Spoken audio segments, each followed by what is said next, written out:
Hello दोस्तों, स्वागत है एक बार फिर से आपका मेरे चैनल पे। दोस्तों, आपको पता है कि मेंटेनेंस आखिर लगता क्यों है?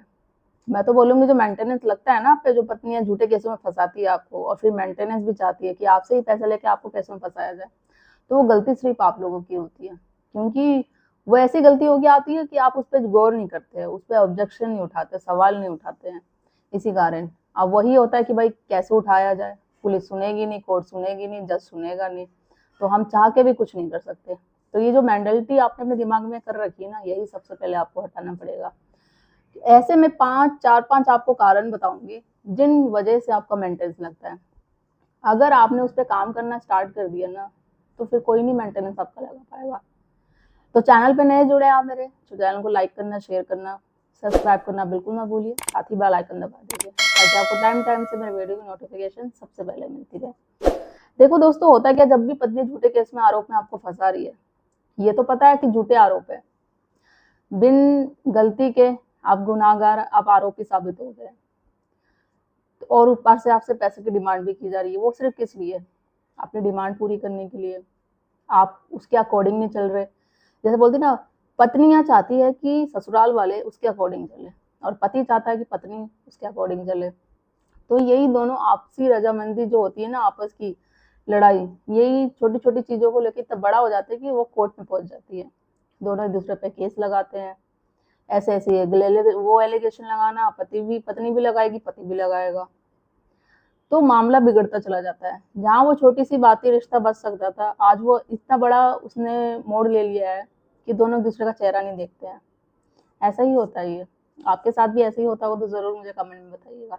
अब देखो, मेंटेनेंस किन कारणों से लगता है, क्यों आप ऑब्जेक्शन नहीं उठाते, क्या ऐसी गलतियां हैं जो आप देख के भी इग्नोर मार देते हो उस गलतियों को? तो देखो, पहला कारण है, जब भी पत्नी मेंटेनेंस का केस लगाती है तो ऐसा नहीं है कि लगते ही तुरंत उसको मेंटेनेंस मिल जाता है। कई कई केसों में तो साल 2 साल हो जाते हैं, नहीं मेंटेनेंस मिलता है। तो ये बहुत ऑप्शन होता है अच्छा आपको सवाल उठाने का, ऑब्जेक्शन करने का, कि आप बोलो जब 1-2 साल से मेंटेनेंस केस नहीं लग रहा है तो आप अपने आपको मेंटेन कैसे कर रहे हो? आप यहाँ कोर्ट में आके बोल रहे हो कि मुझे खाने पीने रहने की दिक्कत हो रही है, मुझे पैसे दिया जाए, पति से पैसे दिलवाया जाए। तो 1-2 साल से आप किस तरीके से अपने आप को मेंटेन कर रही हो, किस तरीके से आप अपने बच्चे को पाल रही हो? अगर आपके केस में बच्चा है तो ये भी सवाल उठाओ। अब वो बोल देगी कि भाई मेरे पेरेंट्स कर रहे हैं, ठीक है, तो अगर पेरेंट्स कर रहे हैं तो मतलब फाइनेंशियली आपके पेरेंट्स भाई स्ट्रांग है बहुत ज्यादा।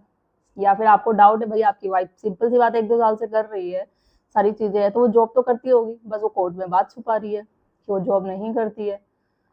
तो वो चीज को लेके आप श्योर हो गए हो तो आप एविडेंस बनाओ कि पत्नी जॉब कर रही है, चीजें नहीं भी होती, बट आपको बोलना तो जरूरी है। देखो, मैं आप एक दो बातें हमेशा बोलती हूँ कि मेंटेनेंस देने से बचना है ना, तो ये बातें हमेशा बोलो। पत्नी ने तो झूठे इतने आरोप लगा दिए, आप भी अगर 1-2 बोल दोगे तो कुछ फर्क नहीं पड़ेगा, उससे आपका फायदा ही होगा। आपको ये नहीं बोलना कि पत्नी कभी जॉब नहीं कर नहीं रही है। अगर कर नहीं रही है तो कोर्ट ये बोलेगा भाई कर नहीं रही है, ठीक है, उसको दिक्कत हो रही है तो उसको इंटरव्यू मेंटेनेंस चालू करा दो, ठीक है। तो यही मोस्टली 99% पति गलती करते हैं। तो आपको ये बोलना है पत्नी जॉब कर रही है, श्योर होके यही बोलना है। कर रही है, वो बोल देगी नहीं अभी तो मैं नहीं कर रही, पहले कर रही थी, तो ऐसा नहीं है। आप बोल दो नहीं है अभी भी जॉब कर रही है, हाँ हो सकता है ये जॉब ना जा रही हो, अब ऑनलाइन वर्क फ्रॉम होम, आजकल तो सभी वर्क फ्रॉम होम करते हैं, ऑनलाइन इतने सारे जॉब होते हैं, तो वो चीजें कर रही है। और वही सेम सिचुएशन आपको लगता है कि वो कर रही है, आपको प्रूफ दिखाओ, वो सारी चीजें। ये क्वेश्चन आ जाएगा कि भाई 1-2 साल से आप अपना खर्चा कैसे कर रहे हो? अगर मायके वाले सपोर्टिव है तो अच्छी बात है। तो जब वो अभी तक आपको पाल रहे हैं 1-2 साल से, जब आप वहां पे रह रही हो, उससे पहले भी कर रहे थे, तो आगे भी कर ही सकते हैं, आपको मेरे पैसे की क्या जरूरत है? ठीक है। दूसरा होता है क्वेश्चन कि भाई केस कर रखा है तो सिंपल सी बात है, वकील भी हायर कर रखा होगा, वकील की फीस भी 1-2 लाख जा ही रही होगी। आप एक बार बातों बातों उसमें घुमा फिरा के बोल दो कि आप वकील को फीस भी दे रहे हो, तो बोल देगी हाँ कितनी दे रहे हो, बता देगी 1 लाख है या 2 लाख है, जो भी है XYZ। एक बार वकील से भी पूछ लो, वकील तो बोल देगा कि हाँ भाई फीस जा रही है। आप ये पूछो टाइम से फीस मिल जाती है, तो बोल देगा टाइम से फीस मिल जाती है। तो ये बात को भी लेकर आप कोर्ट में बोल सकते हो कि जो मेंटेनेंस की डिमांड कर रही है मुझसे, जो पैसे मांग रही है, उसने अच्छा खासा एक वकील हायर कर रखा है, 1-2 लाख रुपए फीस जाती है, उसको टाइम से बल्कि पेमेंट मिल जाती है। तो कहाँ इसको पैसे की जरूरत है, कहाँ नीड है, कौन सी इसकी रिक्वायरमेंट फुल नहीं हो रही? पैसे हैं, ये जॉब कर रही है, इसके पेरेंट्स इसको सपोर्ट कर रहे हैं, फाइनेंशियली बहुत ज्यादा स्ट्रॉन्ग है, जब तो कोई दिक्कत नहीं है। थर्ड क्या होता है देखो, और जो रजनीश वैश नेहा का था, मैं हमेशा कहती हूँ जो एफिडेविट दिया जाता है, ठीक है, जब उसको फॉलो सही तरीके से नहीं किया जाता, क्योंकि दोनों पार्टी को उसमें बोलना पड़ता है, जो भी सारी अपनी बातें लिखते हैं। तो अगर कोई झूठ पकड़ा जाता है कि भाई वो जॉब नहीं कर रही है, जैसे आपको पता है जॉब कर रही है बट झूठ बोला है उसने, फिर उसके बाद उसको सही तरीके से मॉडिफाइड किया जाता है, आपकी बात नहीं सुनी जाती, पत्नी ने बाद में दे दिया उसकी झूठ पकड़ने पे कि हाँ सारी चीजें, या कुछ गलत डॉक्यूमेंट मिल कर दी, मतलब गलत तरीके से उसको फॉलो नहीं किया जा रहा है, तो ये कोड ऑफ कंडक्ट होता है। ठीक है, तो इसमें आप क्या कर सकते हैं, 421 में जाके आप कंप्लेंट फाइल कर सकते हैं, उसके खिलाफ भी, दोनों के खिलाफ। फिलहाल हम पत्नी की बात कर रहे हैं, तो आप उसके खिलाफ कंप्लेंट फाइल कर सकते हैं कि इसने झूठ बोला, ये सारी चीजें हैं। और एफिडेविट में जो नीचे एनेक्सर जो होते हैं 2-3 पेज के होते हैं, तो उसमें लिखा रहता है कि कोई भी झूठ पकड़ा गया और जो भी है उसको सजा दी जाएगी। तो इस तरीके से एक आप अलग से 340 का भी फर्जरी का केस उसमें पत्नी के नाम करवा सकते हो। एक तो उसने कोड ऑफ कंटेंट किया, कोड ऑफ कंटेंट कि वो जो फॉलो इंस्ट्रक्शन है जो सुप्रीम कोर्ट ने दिए थे रजनीश वैष्णेय में, उस तरीके से फॉलो करना है सारी चीजों को, तो वो नहीं किया गया एफिडेविट में, तो एक 340 का वो सारी चीजें। इसके अलावा क्या होता है कि 99% मान लो पत्नी है ना झूठ बोलती है, क्यों? क्योंकि उनको पैसे चाहिए होते हैं। आपकी इनकम वो बढ़ा चढ़ा के बोलेगी, बहुत ज्यादा बढ़ा चढ़ा के बोलेगी कि होता है ना कि अगर आप फॉर एग्जाम्पल आपकी मंथली सैलरी 10 या 20 हजार है, वो बोलेगी 1-2 लाख है मंथली, ताकि उसको उसके अकॉर्डिंग पैसे मिल सके। इस सिचुएशन में आपको अपनी लाइबिलिटी दिखानी है कि आपके खर्चे क्या हैं, या कोई हाउस लोन जाता है, या फिर रेंट पे रहते हो रेंट जाता है, या अगर बच्चा आपके पास ही रह रहा है उसकी फीस, स्कूल की फीस, दवाई, आपके पेरेंट्स की लाइबिलिटी आप पे है, उनके मेडिकल के खर्चे, या आपका मेडिकल, आपके अलग भी और भी कुछ खर्चे होते हैं भाई, ऑफिस जाना, उनका उसका एक्सपेंस आने जाने का घर में, तो वो सारी चीजें आपको देनी है। तो ये चीजें बोलते हैं ये सब कुछ करके बचेगा क्या मेरे पास। तो ऐसा नहीं कि कोर्ट आपको जबरदस्ती बोलेगा, कोर्ट मेंटेनेंस जब भी देखता है, सारी लाइबिलिटी देखता है दोनों हस्बैंड वाइफ की, कौन वर्किंग है कौन नहीं है, किसकी सैलरी ज्यादा है, किस हिसाब से।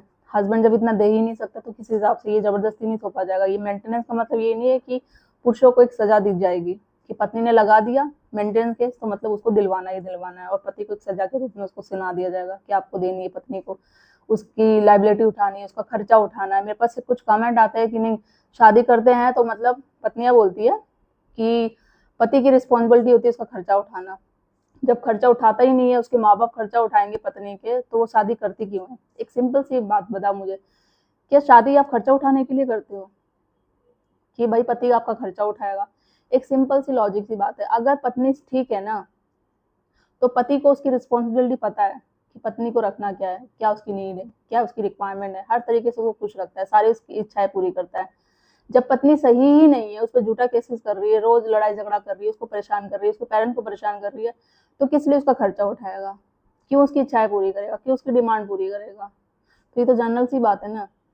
अब मैं हमेशा बात करती हूँ अपनी वीडियो में जो झूठी महिलाओं के खिलाफ, जो झूठी महिलाएं केसेस करती है, और रीजन बहुत होते हैं झूठे केसेस करने के। और आज की डेट में 90-95% आप मान के चलो, मुझे तो लगता है 90% कि केसेस झूठे हो रहे हैं। और ये बात हाईकोर्ट सुप्रीम कोर्ट को भी पता है कि आज की डेट में झूठी महिलाएं जो कानून दिए गए उनका दुरुपयोग कर रही है, उनका फायदा उठा रही है, और जिनके साथ सच में होता है वो कुछ नहीं करती। वो आप जैसी महिलाएं वीडियो देखती है जिनके साथ सच में अत्याचार होता है, बस वो कमेंट करके चली जाती है। कमेंट में आपकी प्रॉब्लम सॉल्व नहीं होगी कमेंट करने से। अगर अत्याचार हो रहा है तो उसके खिलाफ आवाज उठाना सीखो, जो कानून बनाए गए हैं ना उनका फायदा करो, वो जो राइट दिए गए आपको, आप तो फायदा करते उठाते नहीं हो, और लेडी से फायदा उठा देती है। फिर आपको बुरी लगती है बातें कि सब पुरुषों के खिलाफ वीडियो बनाते हैं, पुरुषों के फेवर में बनाते हैं, सॉरी। तो महिलाओं के लिए तो अधिकार बनाए हुए हैं, आप उनका फायदा उठाते नहीं हो, दूसरी लेडीज उठा लेती है, तो वो चीजें हैं। तो इस चीजें से करो। और देखो लास्ट एक होता है कि कोर्ट आने से पहले क्या होता है, पत्नियां क्यों नहीं खर्चा मांगती? अगर लड़ाई झगड़ा हो रहा है, ठीक है, कोई चीजें हो रही है, गुस्सा होकर चली गई मायके, तो उसके बाद चलो उसके खर्चे हैं, उसके मायके वाले फुलफिल नहीं कर रहे हैं जो भी है, तो पति से मांग ले। बट नहीं, वो नहीं मांगेगी, उनको बहलाया जाता है, फुसलाया जाता है, ज्ञान दिया जाता है, फिर बोला जाता है मेंटेनेंस का केस कर दे जब खर्चा मांग। तो ये कौन सा तरीका है? तो वो चीजें बोलो कि जब तुम्हें कुछ रिक्वायरमेंट है, चीजें नहीं हो रही थी, तो आप मुझसे फोन करके भी बोल सकते थे, मिल के भी बोल सकते थे, ठीक है लड़ाई झगड़ा अपनी बात है, क्या मैं तुम्हें अभी इतने साल से वो मेंटेन नहीं कर रहा था? तुम्हारी इच्छा है, जो ख्वाहिश है, हर चीज नहीं दे रहा था, तो केस करके ही क्यों तुम मांग रही हो? ऐसे करने से क्या मैं दे दूंगा? जो और आपके पास जो प्रूफ है, जैसे कि आपने कुछ ट्रांजेक्शन करी हो उसके पास ऑनलाइन पैसे की, वो शॉपिंग करवाई हो, घुमाना फिराना, फोटो हो, वीडियो, तो वो चीज़ें पेश करो कि अभी इतने साल से मतलब पत्नी को हर उसकी मैं रिस्पॉन्सिबिलिटी पूरी कर रहा हूँ, हर ख्वाहिशें अच्छी चीज़ें पूरी कर रहा हूँ। तो मतलब यही होता है मेंटेन करना। मेंटेन करने का मतलब ये थोड़ा ना तो उसको पैसे दो हाथ में करके, वो मेरे पास रहे अभी, जैसे मैं कर रहा था अभी फिर वैसे ही करूँगा।